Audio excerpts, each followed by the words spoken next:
गरीब साध साध सब नेक हैं, आप अपनी ठोरे, जो सतलोक ले जाएंगे वो साधु कोई और।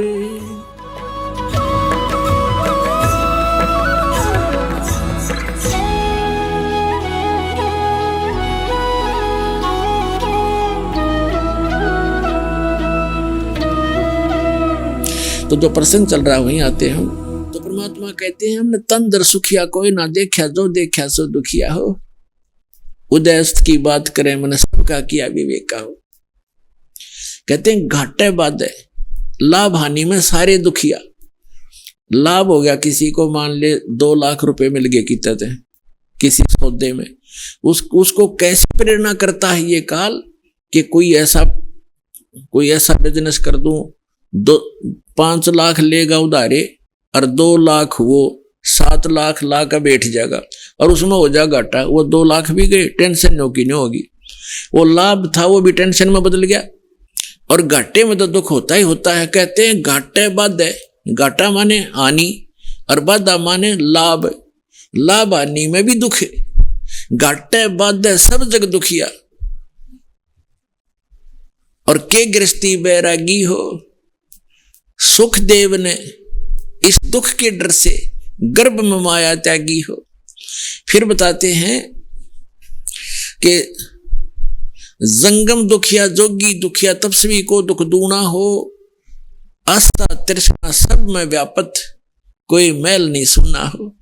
फिर परमात्मा कहते हैं कबीर परमेश्वर जी के साच कहूं तो जग नहीं माने, पर भाई झूठ कही ना जाई हो। ये ब्रह्मा विष्णु शिव जी दुखिया जिन ये राह चलाई हो। पुण्यात्मा आज 700 वर्ष पहले कोई ये कहे कि ब्रह्मा विष्णु महेश नासवान है, ब्रह्मा विष्णु महेश महादुखी हैं, तो सिर फुरवाने वाली बात थी। क्योंकि आज इतना शिक्षित समाज है, स्वतंत्र भारत है और प्रजातंत्र है, उसके अंदर दास के साथ कितने जुल्म हो गए। या सच्ची कहने में झूठे मुकदमे बना दिए, जेल में डाल दिया है और रोज लाठी ठाठाओं या 1.5 आदमी। क्यों? उनकी रोजी रोटी बंद होगी, उनका ज्ञान समाप्त हो गया। पर जीखे बात नहीं बने, ये तो स्वीकार करना पड़ेगा क्योंकि जग जनता शिक्षित है। तो 600 वर्ष पहले ये बातें कहा करते परमात्मा के साथ, कैसे कहर तो लेते कबीर जी की। कभी आने वाले समय में आपको सुनाएंगे वो कहानी परमात्मा के साथ। परमात्मा ने हमें 600 वर्ष पहले ये जानकारी देना चाहा था, जो दास उन्हीं की दी हुई आज आपके रूबरू कर रहा हूं और सदग्रंथों से मेल कर रहा हूं कि सदग्रंथों में भी लिखा था और भगवान भी बताया करते थे। लेकिन ये अज्ञानी संत ऋषि महर्षि आचार्य और शंकराचार्यों ने हम तक ये ज्ञान आने नहीं दिया, विरोध करा दिया, हमें मूर्ख बना दिया और हमें हमारे सभी पूर्वजों को पशु बनवा दिया, भूत बनवा दिया और नरक बना दिया उनका जीवन। अब जैसे श्री देवी भागवत के सकंद प्रथम सकंद में सचित्र मोटा टाइप गीता प्रेस गोरखपुर से प्रकाशित के 28-29 पृष्ठ पे व्यास जी पूछ रहे हैं नारद जी से। नारद जी बता रहे हैं कि मेरे पिता ब्रह्मा जी ने देखा कि विष्णु जी हठ योग कर रहे थे, समाधि लगाए बैठे थे। ब्रह्मा जी ने पूछा विष्णु जी से कि आप तो सर्वेश्वर हो, आप तो सारी उत्पत्ति करता हो, सबके मालिक हो, आप किसकी भक्ति कर रहे हो? तब विष्णु जी कहते हैं कि मैं अधिक समय तक ज्यादातर मैं तप करता हूं, तप के बाद फिर मैं राक्षसों को मारने में लगा रहता हूं, उनके साथ युद्ध करता हूं। कुछ थोड़ा बहुत समय मिलता है तो लक्ष्मी जी के साथ सुखपूर्वक समय बिता पाता हूं। और फिर कहते हैं मैं देवी की पूजा करता हूं, देवी की, दुर्गा की। और मेरे स्पिरिचुअल नॉलेज में, मेरे अध्यात्म ज्ञान में जितना मुझे ज्ञान है, इस देवी से ऊपर कोई भगवान नहीं। तो इससे ये सारा कंसेप्ट क्लियर हो गया। ना नारद जी ने ज्ञान, ना व्यास जी को ज्ञान, ना ब्रह्मा जी को ज्ञान और ना विष्णु जी को ज्ञान। और विष्णु जी कितने सुखी, कहते पहले तप करता हूं, बैटरी चार्ज करता है, सिद्धियां प्राप्त करके फिर राक्षसों से लड़ता हूं, सिद्धियां भी समाप्त हो जाती हैं, फिर तप करना पड़ता है। और थोड़ा बहुत समय मिलता है तो थोड़ी बहुत देर लक्ष्मी के पास बैठ उठ लेता हूं, नहीं तो फिर यही क्रिया में लगा रहता हूं, तो खाक सुख है। और श्री कृष्ण उर्फ श्री रामचंद्र जी यहाँ आए थे पृथ्वी पर, उनका एक पल भी सुखी नहीं। बचपन से विवाह होते ही वनवास हुआ, सीता का अपहरण हुआ, रावण के साथ लट्ठम लट्ठा। आते ही सीता वापस ले आए, करोड़ों आदमी मरवा के। आती फिर घर से निकाल दी गर्भवती पत्नी, पति बच्चे कहीं, आप कहीं, वो जीव सुखी नहीं हो सकता चाहे कितनी बात बनावे। जिसका परिवार कहीं जंगल में पता नहीं वो मर रहा है या भूखा है या प्यासा है, और स्वयं से राजा के राष्ट्रपति बन जा, वो तो यहूदा के राजा थे, छोटे से टुकड़े के।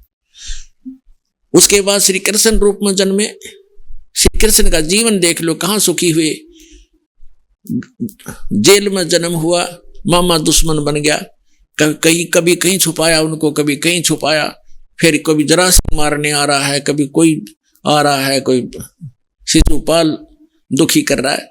पर यहां से छोड़कर मथुरा को वहां एक द्वारका बनानी पड़ी, बहुत दूर जाके नालायक लोगों से टाइम पास किया, और लास्ट में पूरा परिवार कुल नाश हो गया उनका, पूरा यादव कुल उनकी आंखों के सामने कट के मर गए लड़के।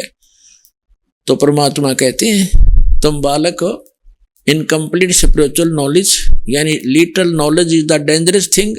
तो आपको नीम हकीम गुरु मिले और ये लिटल नॉलेज प्राप्त था, आप इसी में संतुष्ट थे, क्योंकि विद्यार्थी तो टीचर के ज्ञान पर विश्वास ही करता है, आपके टीचर गलत थे। तो परमात्मा कबीर जी कहा करते कि साच कहूं तो जग नहीं माने। और विष्णु जी की शंकर भगवान की देख लो, आप कितने सुखी थे। पार्वती राजा दक्ष के हवन कुंड में जल कर मर गई, उसके अस्थि पिंजर को उठाकर भगवान शिव जी 10,000 वर्ष तक कंधे से लगाया फिरता रहा, रोता रहा, बुरा हाल रहा। एक बार भस्मागिरी नाम का एक राक्षस दुष्ट भगवान शिव की भक्ति कर रहा था, उसी का दुश्मन बन गया और भस्म कड़ा मांग लिया उनसे, बस प्रतिज्ञाबद्ध वचनबद्ध करके प्रतिज्ञा करवा के, और फिर उसी उन्हीं का दुश्मन बन गया। भगवान भाग रहे हैं, राक्षस पीछे पीछे भाग रहा है। तो परमात्मा कहते हैं आप जी इतने रंग गए इस अज्ञान के रंग में कि ये बात सुनकर भी प्रसन्न नहीं हो, आपने ये सुननी पड़ेगी। जय कल्याण चाहते हो, ये सुननी पड़ेगी।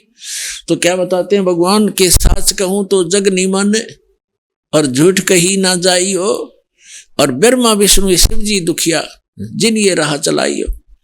फिर बताते हैं कि सुरपति दुखिया भूपति दुखिया, रंग दुखी व प्रीति हो, कहे कबीर और सब दुखिया, एक संत सुखी मन जीती हो। कहते हैं सुरपति, आप तो देखो निर्धन समझता है धनवान सुखी, धनी व्यक्ति सुखी होगा। अब धनी सोचता है कि ये राजा लोग सुखी होंगे, राजनेता सुखी होंगे।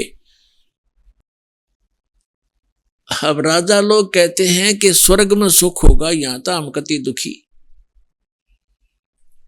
स्वर्ग के देवता ये समझते हैं कि इंद्र सुखी है, हम तो इसके अधीन है, पराधीन, सुख सपने है नाई। अब इंद्र सपने में भी सुख नहीं इंद्र को। इंद्र की ऐसी दुर्गति आप पुराणों पढ़कर देखो। एक दुर्वासा नाम के ऋषि थे,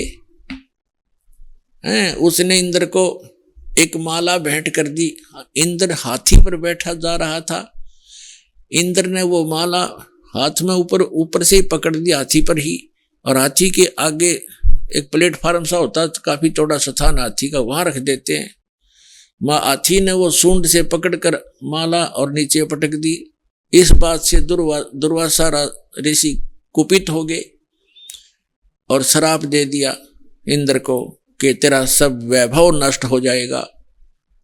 अब कुछ दिनों के बाद राजा वो इंद्र निर्धन हो गया, उसका राज राक्षसों ने लूट लिया। वो जंगल में भाग गया कि तो छुप कर टाइम पास किया। और भी पता नहीं कितनी कथाएं इस इंद्र के बारे में, बहुत करने। इसका एक बार एक ऐसी बीमारी लग गई। तो परमात्मा कहते हैं सुरपति दुखिया भूपति दुखिया, रंग दुखी बपरीति हो, कहे कबीर और सब दुखिया, एक संत सुखी मन जीती हो, संत सुखी मन जीती हो। तन दर सुखिया कोई न देखा, जो देखा सो दुखिया हो। उदय अस्त की बात करते हैं, मन सबको कियो विवेका हो, सबका किया विवेका हो। शोरपति दुखिया, भूपति पूरी पृथ्वी का मालिक भी दुखिया, राजा दुखिया। और रंग दुखी विपरीती हो, रंग निर्धन तो स्वाभाविक दुखी है। फिर परमात्मा कहते हैं, कहे कबीर और सब दुखिया।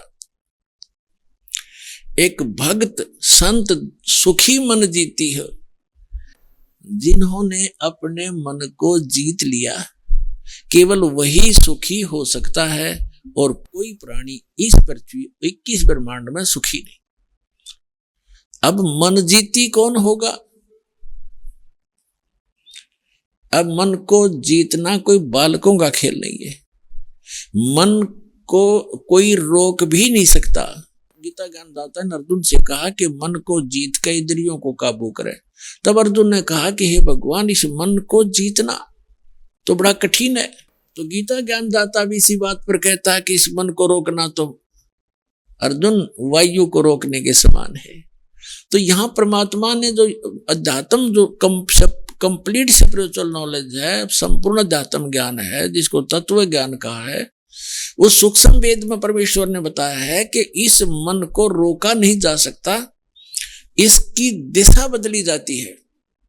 और जिस स्पीड से ये बुराइयों में ग्रस्त है, जिस स्पीड से बुराई कर रहा है, धन जोड़न में कति समर्पित है, या शराब पीने में लगा हुआ है, या कोई और डाकू बन गया है, चोरी करने में पूरा जो है स्पीड खींच रहा है, तो इसकी दिशा बदल दी जाती है इस तत्व ज्ञान से। गीता के यथार्थ विश्लेषण की जानकारी के लिए पढ़ें पुस्तक गीता तेरा ज्ञानामृत।